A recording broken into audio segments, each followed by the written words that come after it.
but have a lot to show here as well. So let's jump straight into our first draft here in this best of two. IG are going to start on the blue side for game one. Snake will be over on the red, and Xerath instantly banned by IG with Ahri and Answer there for Snake. I love the answering Ahri ban. Ahri has definitely been on 5.4 just as in vogue as she was on 5.2. Despite the number nerfs, taking over games, so much mid-game pressure, good wave clear, can go into a side lane and just fulfill a role similar to Zed. Not quite the same split pushing force, but very, very flexible and a strong escape. So smart ban away. Rookie's a wonderful Ahri player. There's 3 of them in the LPL between himself, Cool, and Wayless. All wonderful Ahri players. Expect to see that ban consistently today. Well, we have had a new Ahri player join the ranks as well. Water Elite will be showing up later today, and she has certainly looked good on that champion as well. But you're right, certainly some standard Ahri players here in the LPL as Janna and Ella champion now will get the next ban. I mean, that's definitely Ella's strongest champion. Of course, opens up the roaming though on 5.4. The extra movement speed's been removed. Definitely need to get the boots and mobility to have quite the same selfish move speed. On the Janna, the Cho'Gath ban comes through. AP Cho'Gath took the LPL by storm last week in Week 8.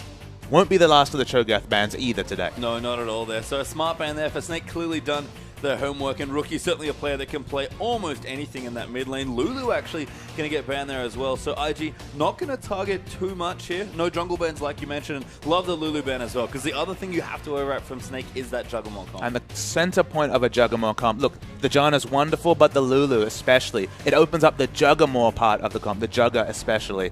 Weird to say that as a separate noun, but the big thing about the Juggernaut is all about positioning at the front of a fight. If you don't have that Lulu, it's so much harder to do that. And they're considering Zac on patch 5.4. It's not patch 5.5, so no Cinderhulk just yet. Might be seeing the Zac next patch, but probably not today. No, instead a Hecarim pick actually here for IG with a curious Ezreal ban last there for Snake. Probably targeted at Rookie, you have to think. Very safe mid laner there, but some interesting stuff so far, and Hecarim's going to be the first takeaway. Actually, there was a very interesting discussion when there was an interview on stage with Kid from IG who spoke about the fact that his favorite pick against Corki was the Ezreal. We've seen that matchup a few times coming out from him. Of course, the early levels is a bit painful, but once you get your tier stacking, once you can start controlling the wave, it's just fine. So it's a bit of a flex pick, and of course, if they're not playing a hyper carry, they're playing the Corki. So ban away Kid's most comfortable champion, especially a player who's been struggling recently. Take him away from that comfort, and then also have the flow on ban towards Rookie. But Snake, interestingly, Nidalee is open, but Beast opts for Rek'Sai here, still very strong,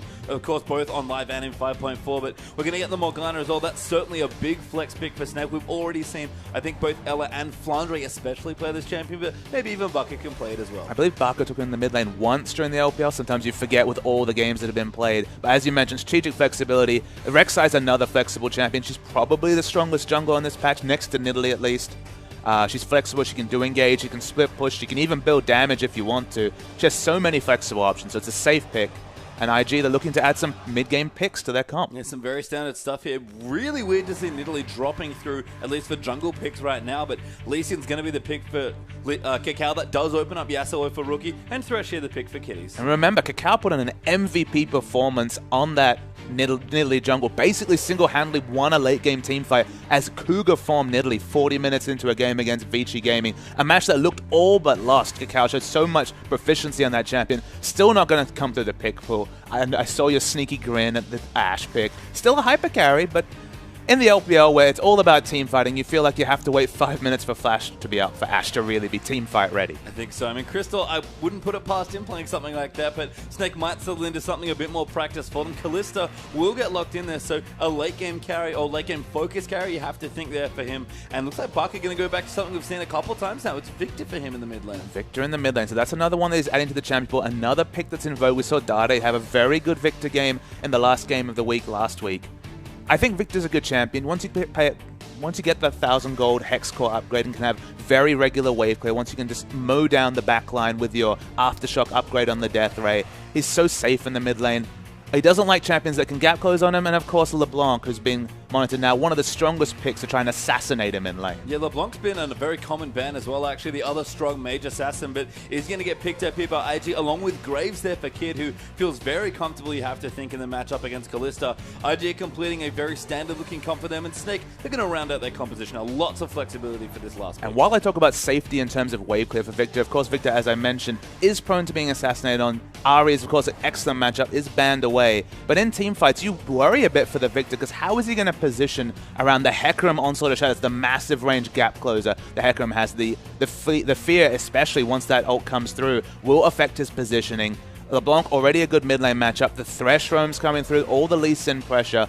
There's actually a lot of tools here to deal with Barca. So Barca, actually a lot of pressure on a champion that can be safe, can hold back. You worry about his mid-game with so much mid-game power coming through from IG. Yeah, and Flandre again going to go to something safe here. Takes the Maokai once more into the top lane. So again, another utility, very supportive, always very crystal-focused pick here for Snake. The thing for Snake here is you want to keep the Zatai down especially. Zatai on the Hecarim has struggled, you'll remember. Hasn't had a lot of great performances on that champion. Looked okay in the Demacia Cup, but that's not the LPL, so you can only take that with a grain of salt. He needs to be a very strong front line, because if you allow Crystal especially to go the Bloodthirster into the Hurricane, and the front line is only an underfed, underfarmed, trendy force tank at 20 minutes, Crystal can overtake this game. We already saw a 20-minute surrender coming out from Vici Gaming against Invictus Gaming. Sorry, Snake against Vici Gaming when Crystal already started to get out of hand on that Kalista. It's not the Cogmore, but it's still something to be feared from Crystal. It is as well. We're going to go through our matchups real quick here. Bottom lane, as always, going to be a big focus here. Wouldn't be too surprised to see Snake lane swap Kalista away from Graves in the early stages. And Kiddies, I think that's something like the 4th or 5th Thresh game in a row. He plays a lot of Thresh recently. He absolutely does play a lot of Thresh. I think there's a lot of incentives for Snake to get the lane swap pastry time. Crystal's Kalista versus Graves, that laning matchup is okay. You can definitely try and outplay with Etchisin.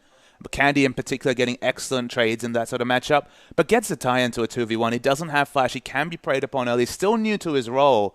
Snake, they want the lane swap, so I imagine level 1's going to be quite titanic. Yeah, let's check it out. We're going to get straight onto the Rift.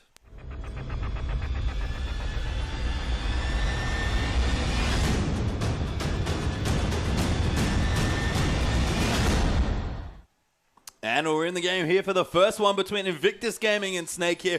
Their first game of their best of 2 here to kick off another great weekend of LPL. IG on the blue side here, Snake over on the red, and both teams, as always, hungry for more points as we approach playoffs. So we already mentioned that Snake is the team that's looking to opt into a lane swap. I expect them to go for very aggressive warding, but LeBlanc already aggressively positioned near her own Raptors. They want to spot out any sort of invader, so it starts off with a very strong defensive fan.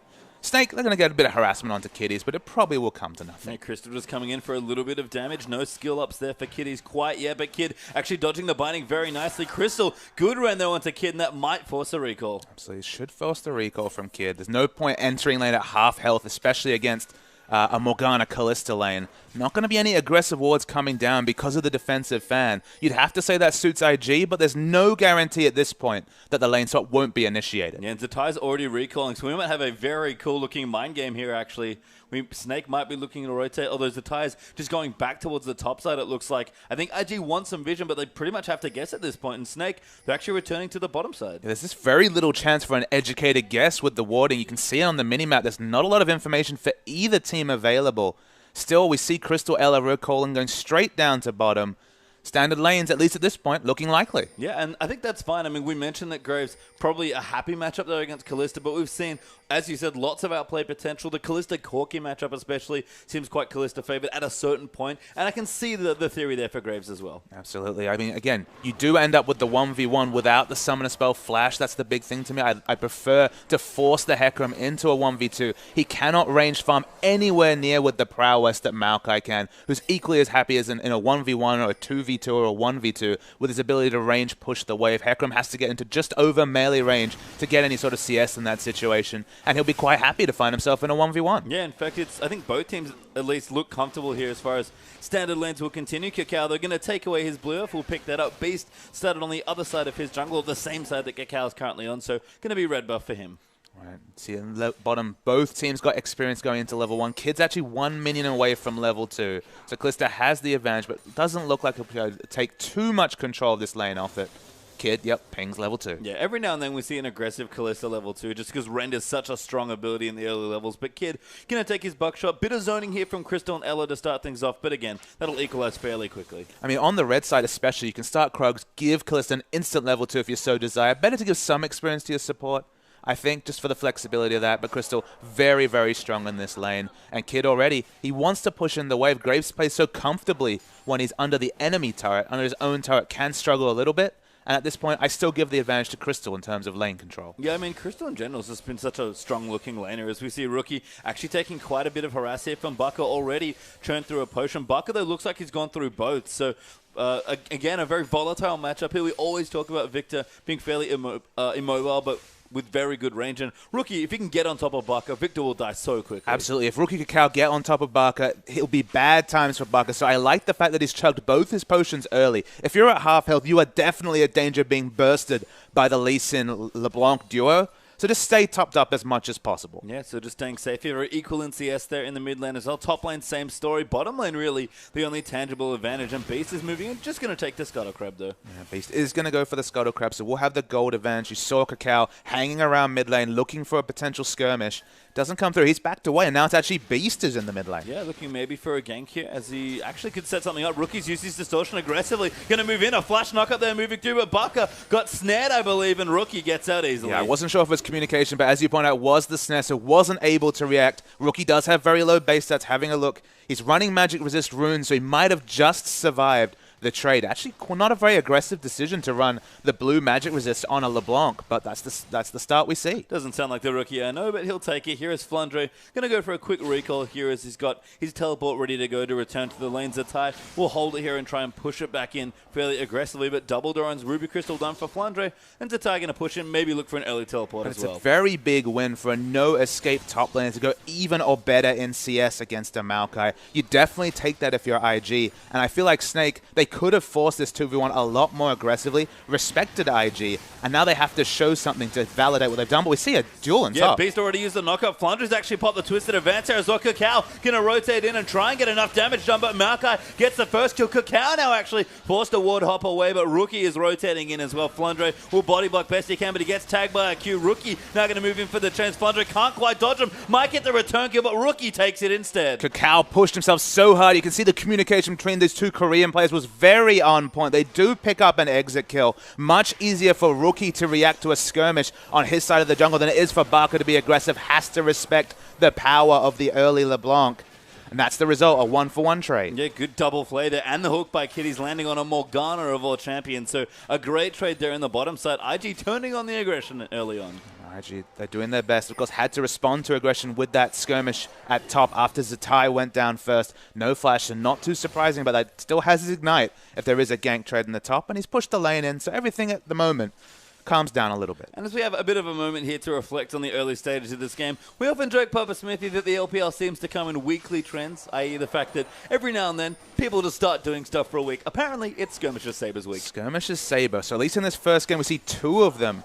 For any attack speed jungler, I really do like the Skirmishes Sabre. At this point, with the cast range of all jungle items being reduced, especially the Chilling Smite, it's just not as attractive an option when it's a short range. You can't use it for engage necessarily when you enter lane. Kakao's going to solo the dragon, as I explained the Skirmishes Sabre, does pick it up. But as the shorter range, the fact that you can get 9 seconds of true damage now, of course, it's a 3-second buff. It can refresh every time you get an auto attack, which both Lee Sin and Rek'Sai get a lot of auto attacks during their trades. And so if you apply it at the last second, that's 9 seconds of true damage. That damage and the reveal to stop anybody juking, to stop flashing away out of vision, can be massive. A kid eats a binding. Yeah, actually, Beast kind of hunting Kakao there as well. Going to go in real aggressive, but gets tagged by a Q. Actually, a Krug stolen away there is down the bottom. We seem to have backed off from the trade. Beast, though, starting to invade Kakao, but like you mentioned, Kakao stole away the first early dragon for IG. Crystal, the first one to hit level 2, also has the CS advantage. Up 10 is going to be able to push the wave in, so we'll have a 15 CS or so advantage and won't lose a lot of CS to the turret.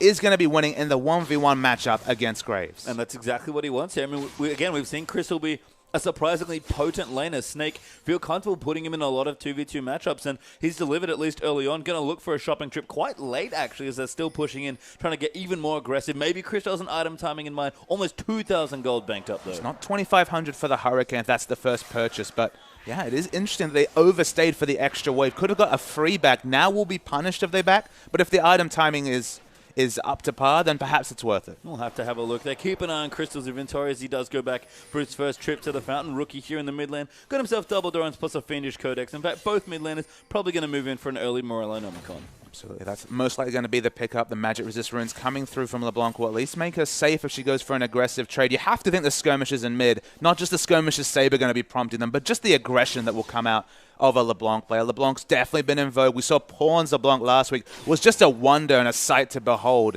for EDG. And in the top lane, we're just watching. It's quite a massive CS advantage for the no escape Hecarim. Yeah, I mean, Flandre, like you mentioned, very safe here on the Maokai. Can kind of split any lane, but in reality, I think Hecarim just kind of gets free farm in most of the situations 1v1, and that's what happened here, and that's a scary thought as Flandre going to try and defend a wall, but Kakal's already here. I feel there's a few more variables that have to be discussed. You give Lee Sin the advantage in terms of skirmishing over a Rek'Sai. It's not a massive advantage, but a small one. The big advantage, though, is that Rookie has so much more global pressure, so much faster on the roam than Victor, who's a bit more immovable, just focusing on wave clear, a bit like an Anivia, but, you know, with a few more aggressive options. So it's just the map pressure is for IG. So the fact that they've got this 1-for-1, 1v1, and now getting the CS advantage just kind of all follows.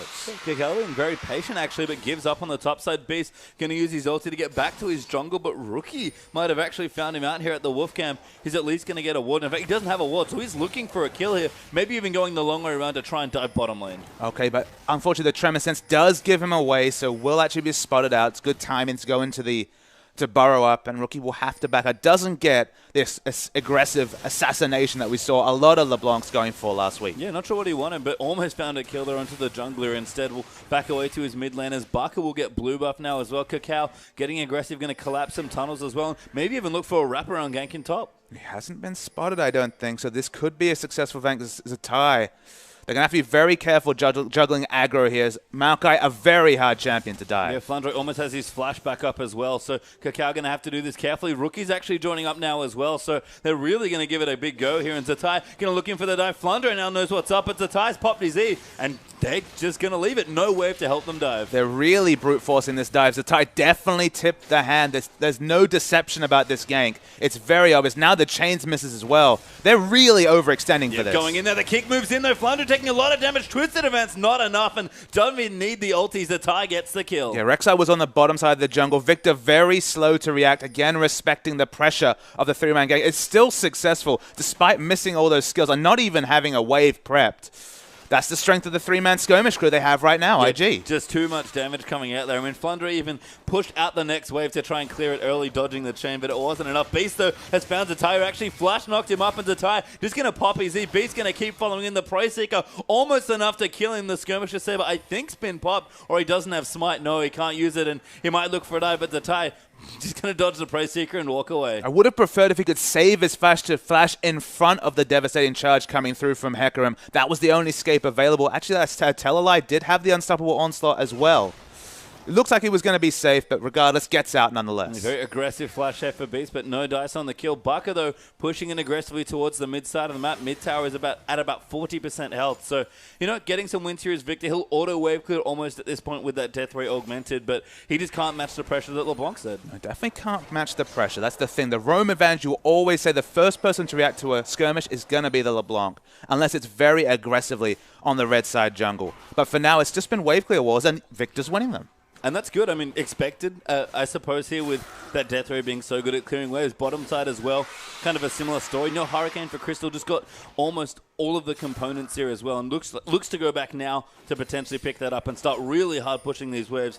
Kid, to his credit, it's caught up quite well in CS and should equalize now that Snake's duo are actually going back here, and Kakao even popping down for a gank. But this might be actually a window for LeBlanc to translate her map advantage into a kill, because remember, with Hurricane, you can't really control the waves the same as this Graves. Graves has a lot of burst damage. They have the pick pressure coming through from Kitties. If the roam is on point, you have to assume Crystal's going to be overextending this lane because he's going to be pushing out with the AoE wave clear of the Hurricane. They don't necessarily have complete map control, but you can see Kakao on your minimap places down a pink, takes out a ward. They're trying to build pressure to take advantage of this item timing. That's very good for team fights, but not so much for lane control. Yeah, and Dragon coming right up as well, so extra advantages for IG to try and get ahead on here as the Dragon now back alive here. Elo actually getting in the pit there aggressively to clear out some wards, but Kitties will return a deep pink ward actually put down by Snake, and Kitties will miss it. It doesn't get spotted out. Worth noting also that Zatai is definitely committing to a Trinity Force rush. We saw a lot of Phage into Tanky, Phage into the likes of Spectre's Cowl and a Glacial Shroud, going for the Trinity Force with his good laning phase and the kill that he's picked up. not necessarily a lot of power just for this dragon fight. Yeah, looks like a pink ward there as well for IG. Will protect themselves for now. Can't get quite cleared out by Snake. Scuttercrab, though, will go over to Snake, and they're grouping for this dragon. Both top laners have their teleports ready, so if one team starts, it'll probably be a 4v4 or probably just a 5v5. And the item timings are actually in the advantage of Snake. As we mentioned, the parts of a Trinity Force compared to the likes of finished Warriors Enchant and a Sightstone. So they do have double Sightstone already. The Hurricane's completed. The Aftershock Enchant means a lot of line damage coming through from Barker. I feel like the item timings are in Snake's advantage. Of course, they also were the ones that took the first dragon, so they would have had the exact timing. Sorry, no, it was IG that picked up the first dragon.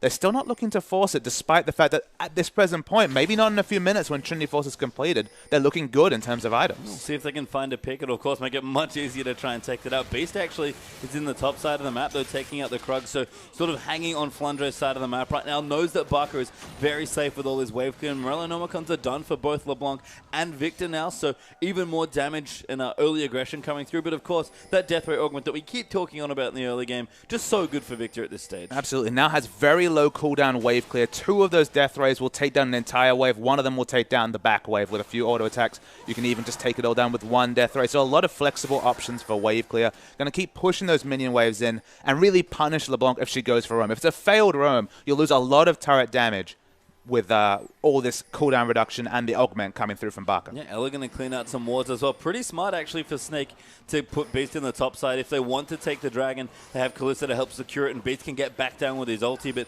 instead going to play it safe. Snake needs to farm up. IG looking for some item timings as well, so everything playing pretty casually here, actually. I would say that Snake had a significant advantage in terms of item timings with the Hurricane, an excellent team fight choice. They've bought enough time for IG to buy the Trinity Force. The TIE has the gold for it. That's a huge burst in power that wouldn't have been there if they assertively went for a dragon 2 minutes ago. Yeah, Rookie though now even going to get some poke down as well, using the ulti, and gets Barker to about 30% health. Cacao going to move in and see if he can find any vision to sweep out. Might even start the dragon as he's sitting on top of a pink ward, very safe in his own jungle. Again, not aggressively starting anything, but IG don't need to. And Zatai just hasn't backed yet. That's the big point here. The moment he backs, the teleport coming through will be devastating. The devastating charge, of course, aptly named, with the ignite that he still has available, will be a huge burst of damage when that Trinity Force is completed. Looks like the back will be completed, so does have the Trinity Force and level 11 now. This horse, he's not tanky, but the damage, it's going to be immense. Good place to start the fight. Ella, though, Black Shield will keep him safe from the flay there. Cacao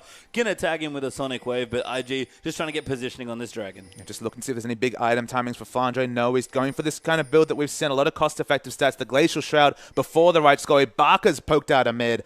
This should be IG's dragon. Yeah, Victor going to have to recon. IG going to look to get their second dragon. A little bit slower than the first one that Cacao effectively, actually soloed, I'm pretty sure, in the early stages. Sentinel will spot them out, so Snake do have some vision of what's going on, but just can't react. No, Flandre actually going to use the paw, but Hecarim's down here as well. Very aggressive there for Snake, but IG, at least for now, pull off the dragon. And Snake will have to pull away because they don't have Black Shield for at least a few more seconds. It was used preliminarily. IG going to rush down the dragon. They take their second. Smart for Snake not to hard engage with Black Shield not available. Yeah, Rookie finds Beast there as well, so Beast forced to tunnel out. They are going to fight in. The Crystal feels confident here on the Kalista. Zatai getting chunked out massively and actually gets the first kill. Flandre flashes in there, and Crystal's going to go off here. Beast gets the next kill onto Cacao. Rek'Sai gets the double there as Graves goes down, and beautifully played by Snake. I just don't understand. Zatai held onto his ultimate, was taking auto after auto, had to expect a lot of damage to come through, has no armor or health, barring what comes through from the Phage. They'll also take the turret. Second dragon for 3 kills in a turret. Snake wins that engage hands down. Yeah, smart time to fight there. Crystal just felt so strong. Rookie, they're going to dive in onto Barker and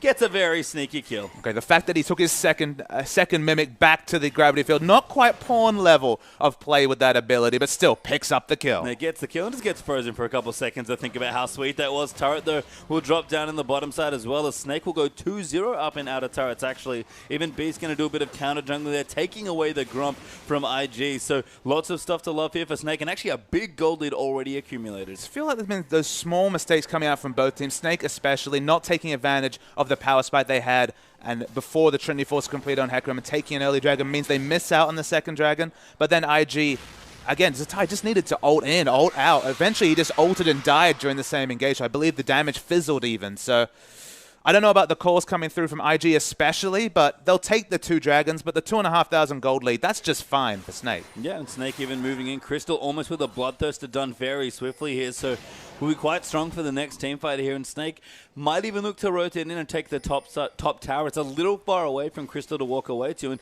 Kid and Kitties are pushing in the bottom. IG just really needs to get some turrets of their own. The gold lead is basically reflecting the 2 turrets to 0 advantage that Snake has. So Graves pushing aggressively in bot now has to respond. Crystal's very close to what is the mid-game power spike, the Bloodthirster on top of the Hurricane, about 1,000 gold, maybe even a little bit less, just to combine away from completing those items. And suddenly, Zatai's lack of tank stats means that the Ren sets, they're looking very, very scary. Yeah, we mentioned this build, especially from Kalista, is just not really good at dealing with tanks, but Zatai not tanky, and we saw in that last fight, Snake even going to push more aggressively down towards the bottom. Rek'Sai does have a Sightstone, and Ella's finished one up as well as Kakao. Taking a look in the top side, but can't get anything done. No aggressive vision in the bottom side, so Snake probably can't pressure a tier 2 turret, but if Crystal's farming and gets that Bloodthirster at a nice clip, they're probably fine. And again, the damage there perhaps to delete him. Of course, the Abyssal Scepter now completed on top of the Merlinomicon. The Trinity Force burst, but if Crystal can use the flash, has the flash available, can evade that first burst of damage, you just worry about the Ren sets coming through. Not one armor item, not even a cloth armor completed on IG's side. He's going to be ripping through the fights. Yeah, it looks like Ella might be maxing Black Shield second as well after binding. So makes a lot of sense. Protect from some of the burst, at least from LeBlanc. It doesn't scale great, but hey, the levels are enough. It's pretty standard, and you look down IG's lineup, it's a 1 AP comp. If for some reason Rookie can't get on top of Crystal to burst that Black Shield, nobody else is going to be bursting it down, unless maybe the Dragon Rage kick is used literally for the magic damage to take down the Black Shield. They don't have a lot of options. Against a double AP, Support Morgana doesn't work as well because you don't have quite enough magic shielding coming through from just a low base damage. But against a single AP comp, you keep Rookie away, suddenly Ren set's looking likely.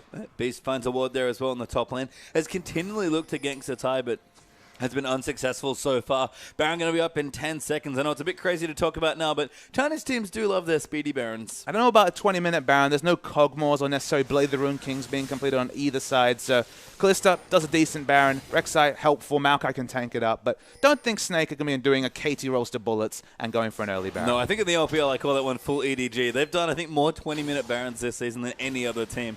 And you know, part of that's to do with the leads they've gotten in their games, but Snake are just going to at least get some vision and respect it. It's Rookie bouncing around at level 13, feeling very comfy with his blue buff. I feel like some respect has to be shown to Invictus Gaming as well, Page Time. Kakao likes to do Baron without anything, but we see a pick come through, and it's quick. Yeah, Kitty's real dead there as all that CC come through, one binding and enough Victor damage to get the kill. Okay, but it's still 1 minute 40 till Dragon, so they won't necessarily be able to translate that pick into the Dragon. They very much want the outer turret.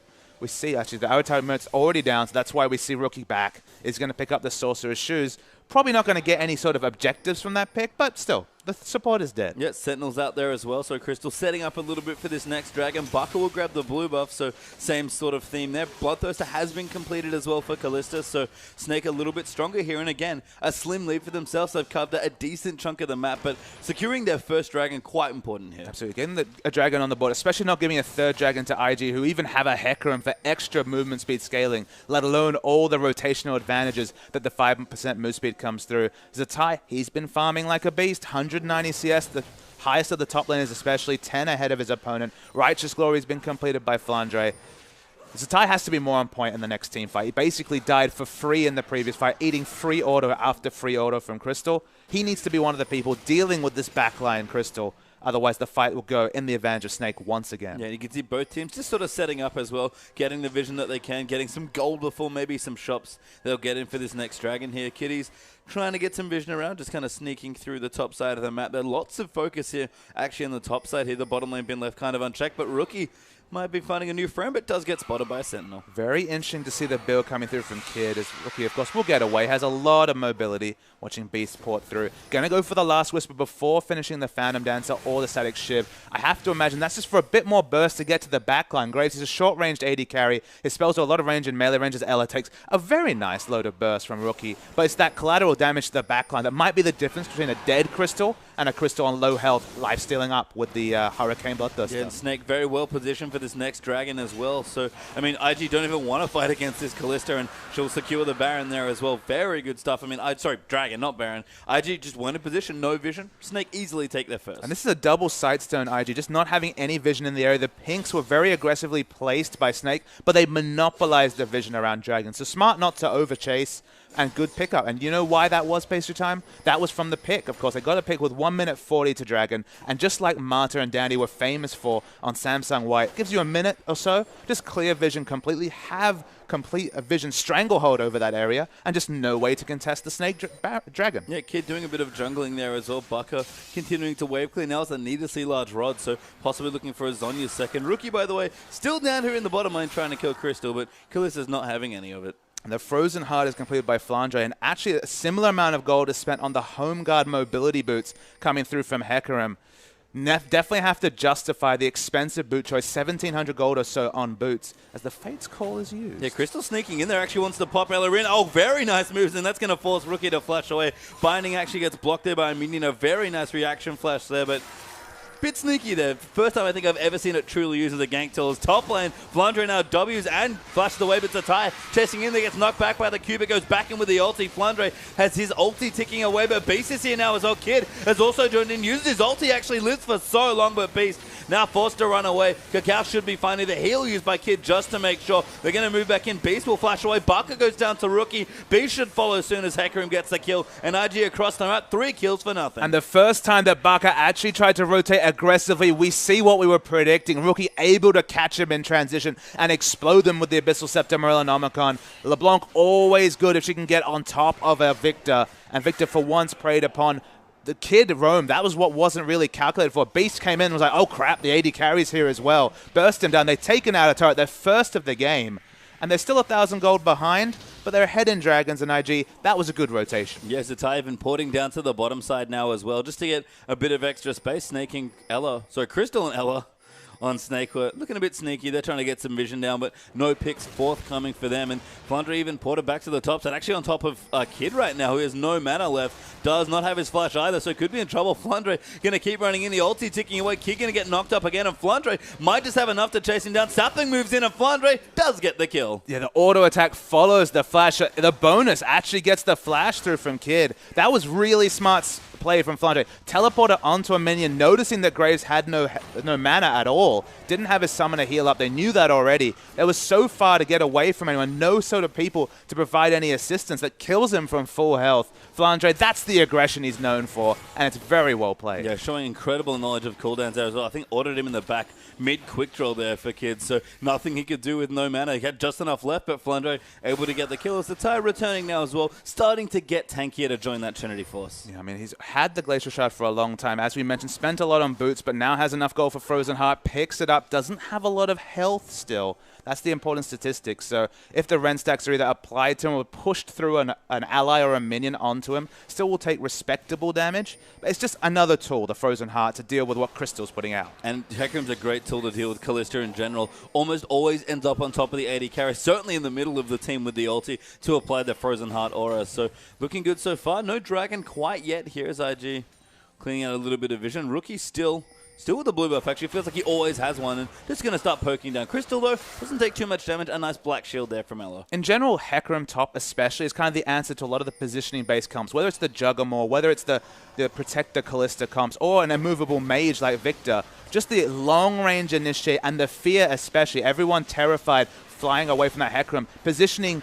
is not available for that 1 second. It can really impact the positioning-based fights. As IG, they do steal away the Dragon. Yeah, Cacao, the blue buff, sorry. Cacao eats a binding there as well and takes a little bit of poke damage, but moving very strong together there through Snake's jungle, able to get themselves a blue buff and maybe a tower now as well. First outer dropped in the top there as IG able to take it out, and they're going to move in for another, but Ella's here very aggressively positioned. Even Beast's going to rotate in, but he finds a ward to gank instead. Although Cacao might be his next target, but he will get away. Have the safeguard available. They will clear out the pink ward. IG had excellent wards both over the cove and in that brush to spot out Beast, so will not fall down. But still, they're having a lot of trouble to get turrets. Barker, he's in trouble. Great gravity field there as well, but actually going to pop them in. Rookie, too much damage though. And Beast even ulted in onto Zatai there. Actually still on top of him, but can't quite get the kill. Maokai off to the side, does get LeBlanc there, who probably tanked a few too many turret hits. Beast now moving in as the land shark, but no, Snake will just move on. Dragon up in a minute. It is a 1-for-1 trade. Dragon up in a minute. It seems like Snake will keep their stranglehold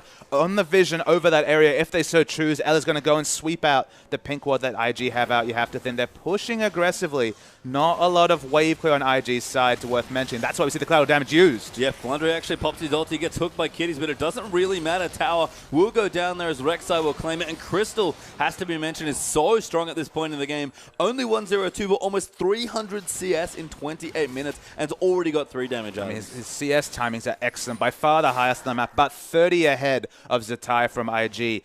IG's issue, you saw actually on that turret siege, 1 member dead, it was LeBlanc in that case. The only range wave clear they have is the fairly short range wave clear from Kid, or the Mimic and Distortion coming through from Rookie if he wants to get real aggressive. IG, they look good going ahead. If they can assassinate someone like Baka, they can definitely pick up a lot of objectives with their damage. But in terms of either siege or being sieged upon, they don't actually offer very much. No, and Snake have plenty of good tools, so they'll start a siege of sorts here around the Dragon. Pink ward pop down there as well as Snake. Actually, a nice ward there from IG will spot a couple of them off as they walk in and out of that brush, but Flandre using saplings to scout. Zatai going to recall as well, look to teleport in with his home guard boots, but Snake looking to start the Dragon. Rookie, though, actually caught in the pit for a short while, but he'll mimic out. Yeah, I mean, Flandre actually on the market, one of the best champions to deal with this LeBlanc with the target engage. Zatai's teleported in. Yeah, he's already in there. Actually hasn't used his ulti yet, but might look for it. Crystal trying to do damage in the backline, flashing away. Rookie, though, is in the mix there. And actually, Zatai already dead, so a trade there as Beast went down to LeBlanc, but Flandre on top of Kid will be the next one that kills. Baka comes in with the burst. Flandre still tanking it up here, but Crystal gets chambered. The black shield by Ella keeps him safe, and he'll just keep hopping through. Kitties has to run away as well, and Rookie gets hit by a binding, almost blind, but gets the kill. Ella going to go down there as well. Rookie played amazing. Wonderful double kill from IG. Keeps them competitive. So far, it's 4 for 3. Rookie still alive. Baka's bit of a questionable death ray. Maybe he was expecting a Mimic in the different direction.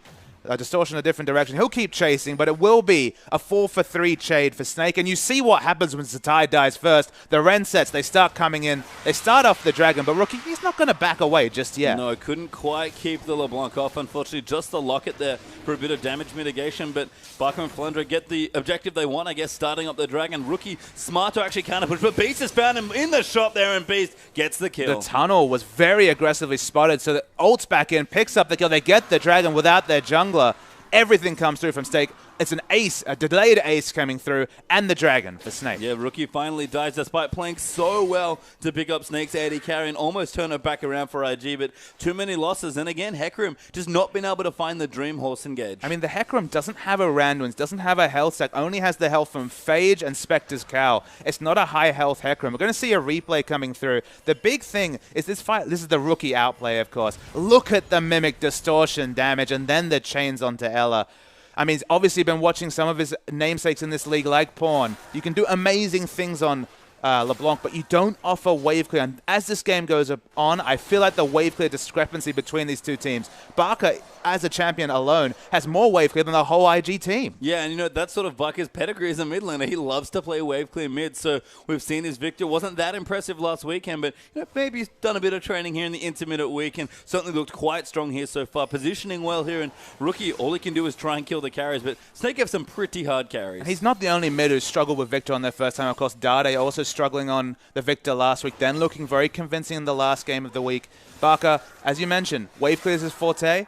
This is the meta pick right now. It's the Victor. Yeah, as Rookie here diving in. Just a bit of poke there onto Beast, but he's quite tanky already, actually. Spectre's Cowl, Kindle Gem, Sightstone, and the Randuin's all completed there for Rek'Sai. Spirit Visage done now for Flandre as well, so quite tanky also on the tree. Rabadon's completed. Perfect Hex score done for Baka, plus Morellonomicon Sork Shoes, and Crystal actually moving into a defensive item now. Spectre's Cowl, his next pickup. And his damage pickup, his damage level is fine. There's not really an item that screams out as the next pickup. You go for the Blade of the Ruined King, which of course applies on the Hurricane. There's a lot of different options. Doesn't need a QSS necessarily in this game. Just needs a bit of health and magic just to stay alive against Rookie. Basically, these team fights are about IG diving the backline and killing Crystal. So it's all about the strength of Hecarim, Lee Sin, and LeBlanc. They need to be in the backline diving. And the issue is that Snake can kite back so well. The gravity field will go down. Crystal will just hop backwards. Rookie goes for another steal. Not sure actually if he picked it up. No, he did not. They can kite backwards. The black shield as well. You feel like the kite backwards from Snake is superior to the dive from IG, and that's a real problem when they don't have the wave clear to match what Snake has. So if this game is played on Snake's tempo, I just don't know how IG can get this game in the late game unless they get the miracle engage onto Crystal. Well, they've started split pushing actually, and they're going to get 2 towers for a bit of a sloppy rotation in the top side. Actually gives the Ty some time on the tier 2, and he'll take it away here. So it's 3 for 3 now, actually finally equalizing the turret score. Rookie still pushing aggressively with what seems like a permanent blue buff, but he's just been able to pick it up pretty much on cooldown from both jungles in some cases. Crystal going to move in now. Banshee's Veil actually done, so he wants to try and match potential split pushing from Zatai, but that could open up more space for IG. But 2,100 gold, that's definitely a snowball Banshee Veil coming through. It keeps him so much safer against Rookie. You're on that LeBlanc, you're looking to combo spells. You're not looking for just the one spell cast. So it will drop a lot of LeBlanc's burst damage and just makes it that much harder to dive the backline. So layers upon layers, spell shields upon spell shields. I don't know if IG can get the job done and kill the MVP Crystal. I mean, the big thing might be that Ella, he's likely going to get a Mikhail series his next item. Opted for the Locket to help reduce some of the LeBlanc damage, but, you know, more team-oriented purchase there rather than just keeping Crystal alive.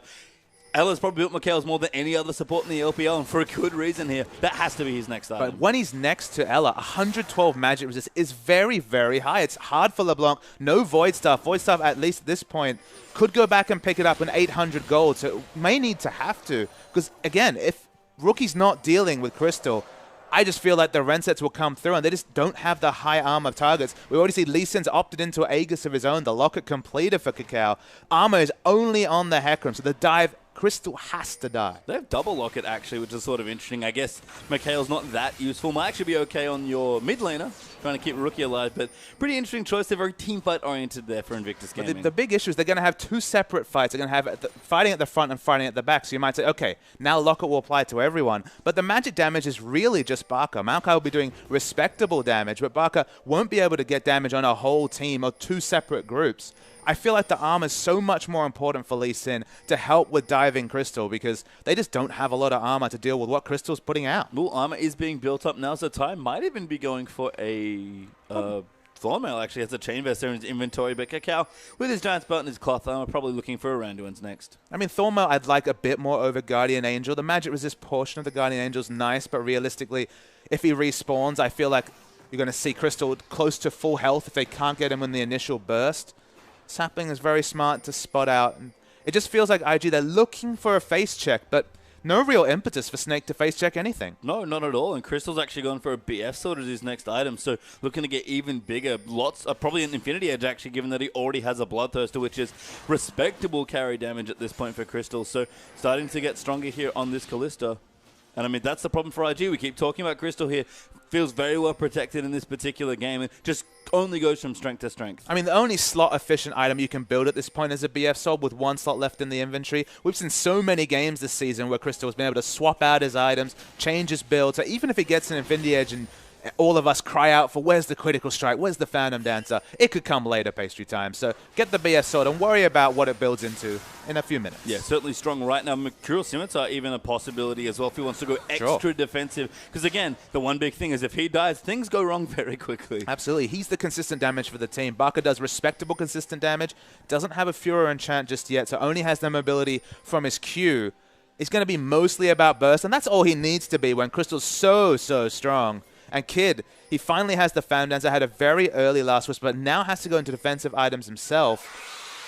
I just don't see how IG can win these fights, barring that miracle engage. Yeah, and this next Dragon's up as well. We might actually have a trade here. Zatai, never mind, actually going to port out, but Flounder is going to port as well. Snake immediately so has much to Baron pull up. damage. Yeah, but this Baron is just melting here, though. Ella is in the mix. Flounder coming through there as well. Baron getting quite low. Does, in fact, go over to IG as Graves, of all people, manages to pick it up there. Is dead in the pit, but a massive fight breaks up. Beast going to get low. There's Zatai will pop his ulti, but Crystal just doing so much damage in the backline. Rookie almost just kills Beast, sorry there, but Crystal is going to start going nuts. Kitties should be the next target. Rookie even going to get looked up there as well. Kid actually doing consistent damage. A good hook there will land in there, but it's not enough damage. Kid still alive there. Rookie going to dive back in, look to make a hero play. Does get the double kill. A 3-for-1 actually in favor of IG. That was very smart fighting from IG, using their hyper mobility to stay away from Crystal. But how often will they be able to do that in a more drawn out fight? They will use the terrain to their advantage. Crystal didn't want to flash over aggressively into 3 members. Teamfight win for Snake. Baron down for IG. So teamfight win for IG and the Baron. Crystal full health during that fight. So again, you really impressed with the disengage coming through, and they need to translate this Baron into breaking the base. They need to get a considerable advantage from it, and it might just be the Dragon to start that off. Yeah, going to be their third Dragon, actually, which will be the first third Dragon for either team, both currently sitting on 2 apiece. We'll go over there to IG. Baron minions going to help take the mid outer. Finally there as Rookie cruises into the mid to take it out, and a big swing back here. IG now ahead in gold of Snake. And they were very smart fighting around the situation they were in. It's just, will that be able to be recreated around an inner turret, around an inhibitor turret? That's kind of the question for IG. The hook on Tabaka. Great hook there as well. Baka going to land in. The Black Shield protects him a little bit, but Crystal going to move in. They really want to kill Rookie here, and LeBlanc has nowhere good to run. The Ren not enough as the Locket gives Rookie a little bit of extra help, but Crystal finally aggressively flashes Beast, looking for another target, finds Cacao for the knockup, but Kitty's caught out of position, does juke the biting, but is still getting chased on Zatai on top of Baka, though. Gets the kill. Flandre now going to try and battle Hecarim, but he doesn't do too much here on the Malco. Back down the bottom, binding just missing there, but all these minions will give Crystal something to hop on, and Kid has now found Beast, who face checks here in the bottom lane, but Kid going to get aggressed on Randuin's, and the smite being used as well. Cacao going to rotate back in. Collateral damage pop from Kid. Cacao moving in as well. Crystal can he move in aggressively? Ella got popped in there and used his ulti, and now Crystal is finally in the mix, ready to ram, but Crystal taking a lot of damage there for Graves. Finally gets the kill onto Kid. Will Flandre. Beast now going to dive in onto Kiddies, and Thresh will go down, and a very comical fight across the map, but a 3-1 win for Snake. Just a really, really long fight. Crystal's doing so much damage wherever he goes, but every other member using the 5% move speed, using their mobility, get the hell out of there. And that strategy works really well. It's got them a Baron already, but with 3 members down, they're going to lose at least an inner turret. Both teams kind of looking for the big win condition of breaking the base. You feel like Snake will win a balanced 5v5 fight unless flashes are available, or the disengage is wonderful from IG like it was around Baron. I have to say, I'm still so surprised that Crystal didn't aggressively flash over that Baron wall. We've seen him time and time again be one of the most aggressive AD carries in the league, and that's with the likes of Uzi hanging out here as well as top 80 carries go. Did use it there, actually got himself a kill, but you have to think maybe could have gotten 3, 4, maybe You're even talking another about flashing pentakill. into a LeBlanc who was still alive. Thresh was still alive. It was very risky. There was pick CC, and if he mis-executed, he wouldn't even have flash for the next fight. So probably went for the more balanced play of having flash available. The reposition can be so important when we're talking about what could be a home guard teleport Hecarim coming through with the onslaught of shadows. Eventually used it for a kill, so in the end, it's going to actually delay his flash time. It's not going to be the same as Kid, so there will be a window when Kid has flash and Crystal doesn't. But that's just how he elected. He was passive the first time, then went full aggression the second time. And it was Infinity Edge here that Crystal picked up, so a decent amount of damage, but like you already mentioned, not a whole lot of crit in this build. It doesn't have the critical strike modifier yet. That's the important question. Will he just sell boots for a Phantom Dancer? Will it be the Zephyr? Maybe even a static Shiv? Again, the single target damage not going to be high because it doesn't have the modifiers. The tie's caught. Yeah, has to ulti out there. We'll get to safety, sorry, as the Dark Passage helps him out as well, but Snakey getting free cooldowns here, and they're starting to siege the base. A very significant cooldown. That's why Flandre initiates. They know Onslaught of Shadows is down. Suddenly, Crystal's very safe. He's really dead, actually. Cacao gets the first kill. Ella, though, diving in the back as Crystal hops around there, getting the rend onto everyone. Cacao still loves the tie. Just does there to Baka's Chaos Storm, and it's a 2-for-1 trade. Ella went down as well. Flandre, the point that went through his mind, that was with Onslaught of Shadows down, Crystal should have been very, very safe. But again, they're fighting around unfavorable terrain. The inhibitor turret's still up. It's very difficult to dive when Flandre is down. And if they don't have the turret aggro on either Beast or Flandre. So again, the trade is good for IG. You're just waiting for Snake to have the fight they're looking for. But if they never get it, if this is how this game continues, IG could still win it. They do have the long-range burst coming through from Graves and Rookie. Man, he has some AP. Yeah, it's very messy what's happening, and that's the perfect sort of fight for LeBlanc, like you mentioned. So 8-3 and 5 here for Rookie. Need to see Large Rod moving in for probably a last item, Zonya's. QSS done now for Kid, who's got 3.5 damage items on top of that. So lots of big pickups. The Thornmail even done for Zatai, who has a Catalyst hanging out in his inventory, because why not? At the end of the day, LeBlanc, you think of her as a champion, like not a team fight champion, she's a skirmish champion. All these fights have resembled multiple skirmishes, more than one drawn-out 5v5 fight. It's definitely not the AoE CC that LGD's known for with Kennen and Lissandra. It's fights being fought on multiple fronts, and that's what you want against a build like the Hurricane Callista. You don't want the Ren to be spreading to multiple targets. There's Zatai. If he can just buy enough time, and they burst through the front line of Snake before Crystal can get through Zatai, which is very possible. We've already mentioned not much of a tank buster, so maybe we'll have to get that Phantom Dancer in for single target damage before too long.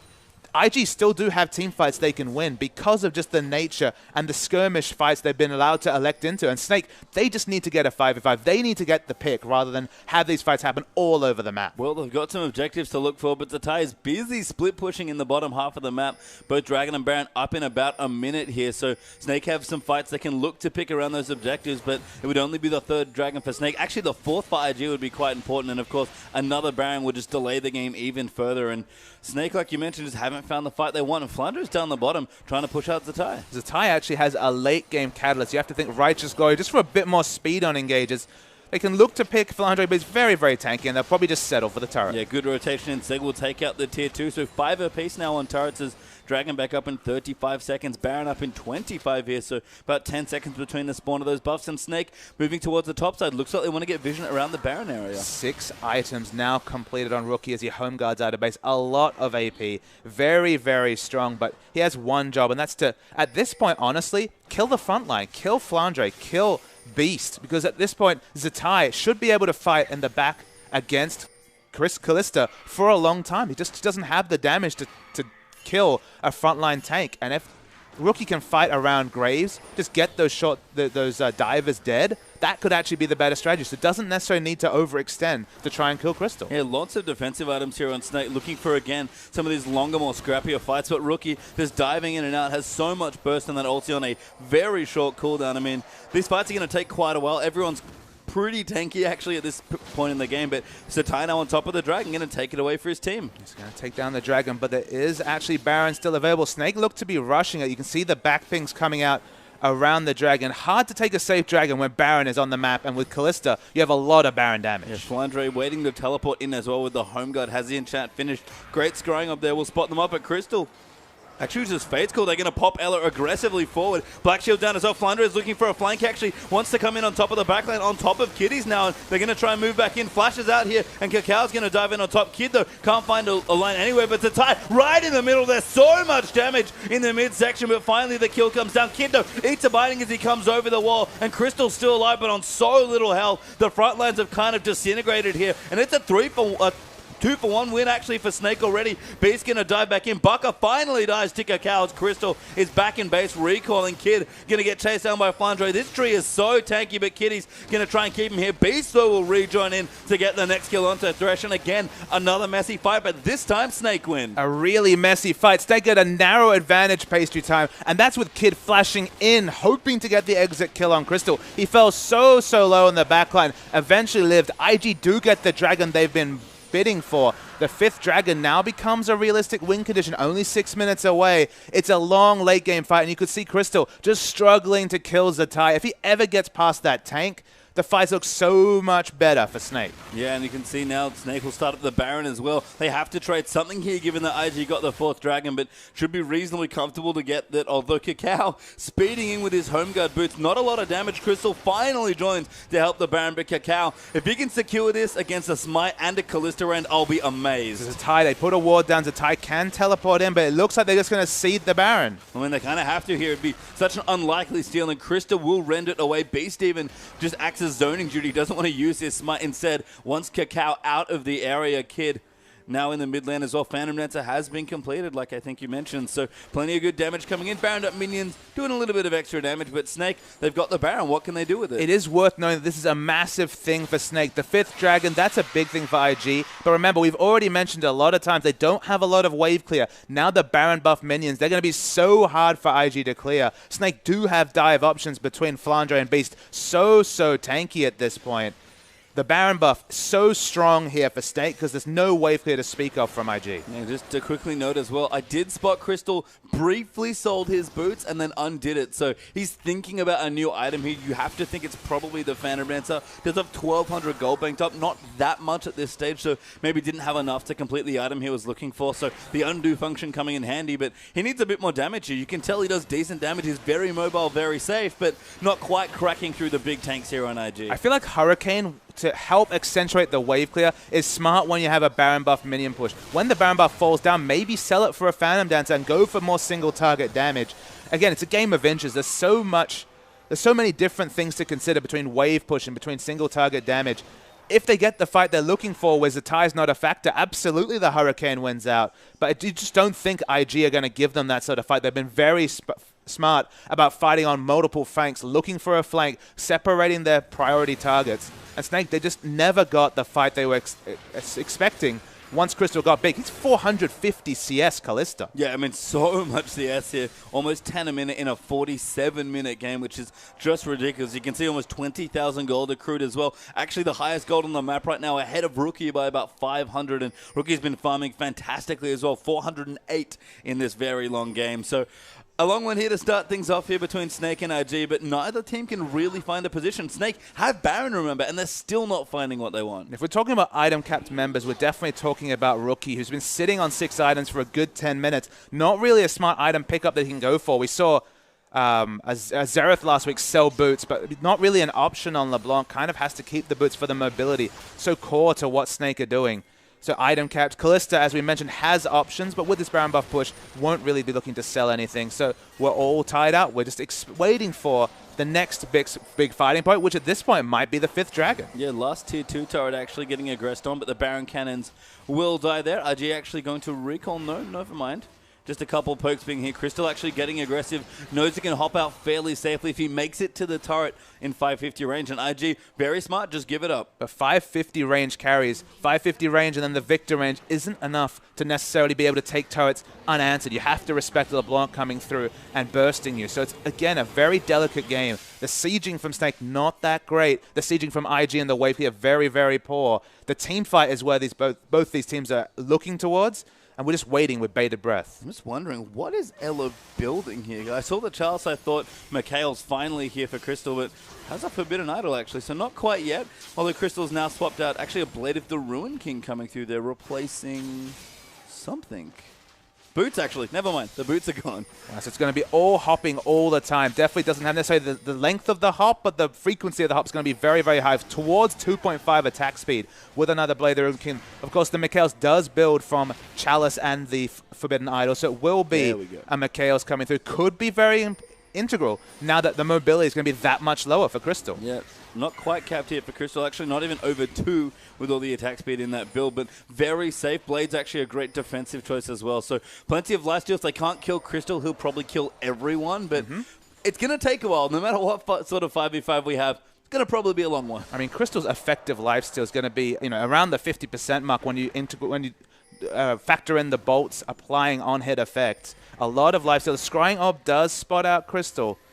But this is such a close game. IG, they want the 5th Dragon. That's why people are shopping 6 items now on Graves. 6 items on a lot of these people. 6-item Hecarim, one of the scariest things to talk about in the top lane. And we're just waiting for that big fight to pay off 50 minutes of setup. Yeah, I mean, both these tanks are massive here on both sides. Lee Sin, very tanky here. Even a Ruby Sidestone for some extra health and a whole host of defensive items. Hecarim, like you mentioned, all done up. Flandre as well finished his next item, which was a Randuin's, I believe, so double Randuin's now. Even a GA on Beast here. I mean, these tanks are going to last quite a long time, and just jockeying for position now between these two 6 teams. items almost completely. Look how close we are. 6 to 6 turrets. 83.6k to 84k. No difference whatsoever. It's just purely going to be on the next team fight positioning. Flandre's not grouped with his team, so actually, they might be seeding this 5th Dragon because they don't have 5 members strong. They can't get as much aggressive vision down, and they're rushing down mid to try and take advantage of the flank positioning from IG. Maybe Flandre again waiting for a Home Guard teleport. He loves the Home Guard enchantment so much here.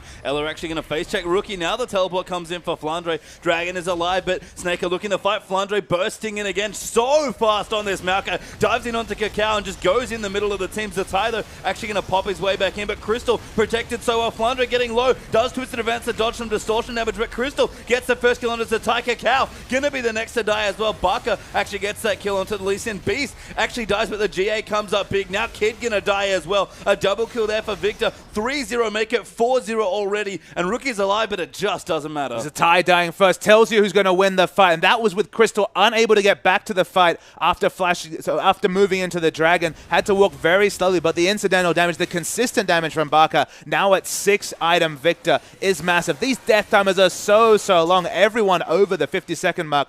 At minimum, they're going to break the base and get an inhibitor, but they might even look to end. I mean, I think they do want to look to end. I think skipping that dragon tells you that they at least want to take the structures out here and probably look to end the game. Rookie, though, did poke Crystal quite low there. The inhibitor's going to fall through as well, and they're going to push in. 30 seconds left on the next person as the Ty and Cacao will be coming through, but Gravity Field going to zone them out, and Crystal just does too much damage. Rookie needs to assassinate an AD carry, but he can't get anywhere close at all. Will actually go onto base there, take him out, get low, but the knockup's going to come in. They'll take him out for the next one, although Rookie is, caught in the Gravity Field, will go down to Victor. In Nexus will fall there, and Snake take the game. GG, well played to Snake. They finally got the 5v5 fight they wanted. The moment the Ty fell down, you knew that the Hurricane build would pay off there for Crystal.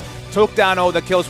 Once again, the crown jewel of his team, 7-1 and 10 Kalista. It went so long because IG was smart, fighting on multiple flanks, moving away from fights, especially them backwards movements in fights were very intelligent. But Crystal and Snake eventually rolled them over. Yeah, Rookie looks a little sheepish there at the end, kind of like, I don't know what else I could do. I was 6-side on the flank trying to assassinate people, and so Ty just couldn't get it done. Couldn't get in the back. It was the kiting backwards that was the big factor for IG. It worked so often, but around the 5th dragon, they were corralled. They committed to a fight. They couldn't win. So Ty fell down, and so did IG's hopes. Well, a marathon game there. IG do lose the first one, but Snake have another one to claim to collect some points. Can IG equalize, or will Snake get another 2-0?